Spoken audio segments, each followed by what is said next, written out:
निसर्ग सौंदर्याने नटलेल्या देखण्या कोकणचं सौंदर्य पावसाळ्यात अधिकच खुलून येतं। त्यामुळेच वर्षा पर्यटनाचा आनंद लुटण्यासाठी हजारो पर्यटक कोकणाकडे आकर्षित होतात। उंचावरून फेसाळत धोधो वाहणारे नयनरम्य धबधबे साऱ्यांनाच मंत्रमुग्ध करतात। अशातच निसर्गाने ओढलेली हिरवीगार चादर पाहणाऱ्याच्या हृदयाचा ठाव घेतल्याशिवाय राहत नाही। रत्नागिरी जवळच्या पानवल धबधब्यावरून याचाच आढावा घेतलाय आमचे प्रतिनिधी प्रणव पोळेकर यांनी।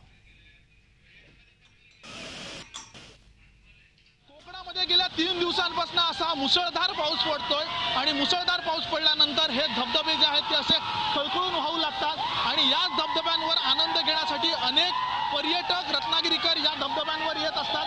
अशा पद्धतीने एन्जॉयमेंट जे आहे ते करत आहेत। आपल्यासोबत असेच काही रत्नागिरीकर आहेत, आपण त्यांच्याकडनं जाणून घेऊया। नेमक्या कशा पद्धतीने तुम्ही पाऊस एन्जॉय करताय? दरवर्षी आम्ही येतो या ठिकाणी आणि रत्नागिरीपासून फार जवळचं डेस्टिनेशन आहे। कोकणात असे भरपूर धबधबे आहेत की जिथे म्हणजे दर संडेला सॅटर्डेला खूप गर्दी असते आणि आम्ही पण या ठिकाणी दरवर्षी येतो आणि खूप मजा करतो।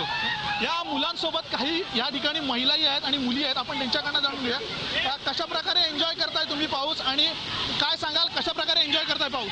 आम्ही दरवर्षी इथे येतो एन्जॉय करायला। आज मी फर्स्ट टाइम आले आणि हा सर्व धबधबा बघून एवढं भारी वाटतं आणि खूप खूप खूप एन्जॉय करतोय। असंच काही आपल्यासोबत रत्नागिरीकर आहेत। मित्रा, कशा प्रकारे पाऊस एन्जॉय करतोय? गेल्या 3 दिवसांपासून कोकणात मुसळधार पाऊस पडतोय। हो, खूप मजा करतोय मी सुद्धा। यावर्षी मी दरवर्षी येतो, यावर्षी सुद्धा सालाप्रमाणे आलोय आणि खूप एन्जॉय करतोय।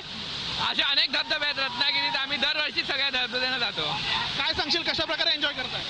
दरवर्षी आम्ही पावसाची वाट बघतो आणि दरवर्षी इथे येऊन आम्ही खूप खूप मजा करतो आणि दरवर्षी असाच पाऊस पडू दे आणि आम्हाला एन्जॉय करायला भेटू दे। दरवर्षी असाच पाऊस पडू दे आणि एन्जॉयमेंट करायला मिळू दे।